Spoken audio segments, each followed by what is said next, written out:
Nicola, now I know my parents who are in their 80s always get a flu jab. I have never had one. So who gets the flu vaccine? Well, normally we're recommended to get the flu vaccine if we're over the age of 65, if we're children, or if we have a weakened immune system, or if you're pregnant. And ordinarily the rest of the population is supposed to be able to deal with the disease. It is actually something that, we say, oh, I've got a cold, it's a bit of flu today. But actually, it's a dangerous disease that does kill. An estimated 650,000 people die of influenza every year. And that's why we have a vaccine. But the take-up isn't particularly high ordinarily. I think in America, it's about 40% and even lower in some communities. Mainly because some people feel that they fear that the vaccine itself could give them flu, which is definitely not possible.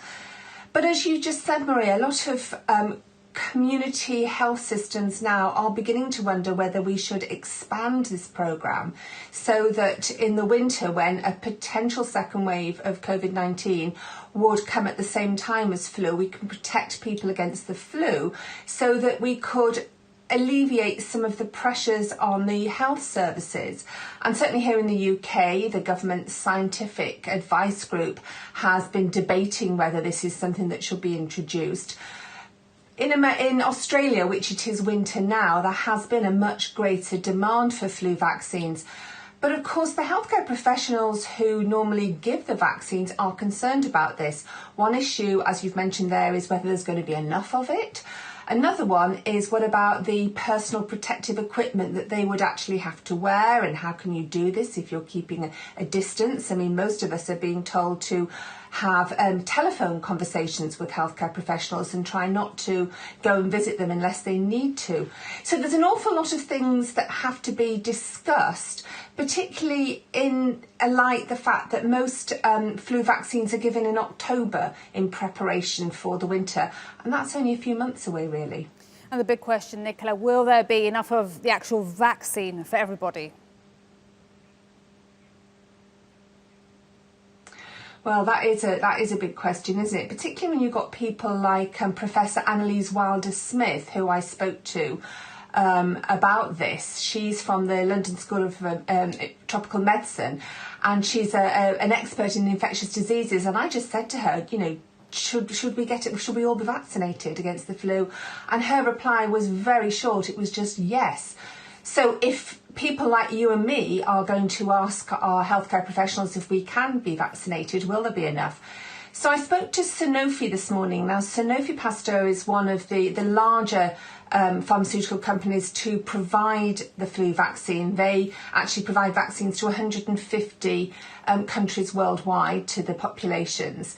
And I asked them that very question, will there be enough? Now, they said that they obviously started manufacturing the vaccine in March when they're told by the World Health Organization which are the strains of flu that circulate, and that's important. The reason we have to have a different flu vaccine every year is because those strains change, and they manufacture a vaccine specifically for what the WHO estimates is going to be the circulating strains of flu.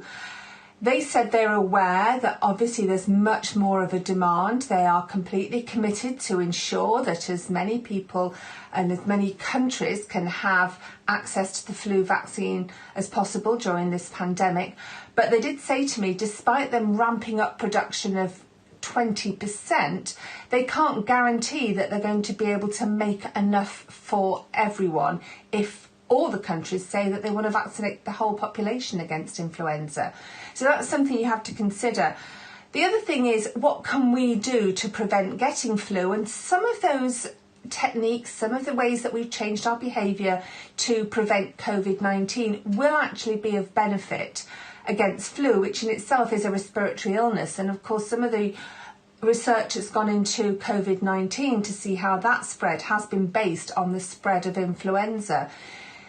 The fact that, your droplets that you emit carrying the virus can go for 6 feet 2 meters. That's been based on the spread of flu. The fact that you can catch the virus from touching surfaces that have got the virus on it and then touching your mouth or your nose. That's that's also been based on how flu is spread. So a lot of research, a lot of scientists are hoping that by keeping our social distance, by being much more meticulous with our hand washing and by wearing masks, we might also prevent as much of a spread of influenza as we have done in the past. That might be a good idea if we don't manage to make enough vaccine for everybody. Nicola, thank you so much for that. Nicola here live from London for us.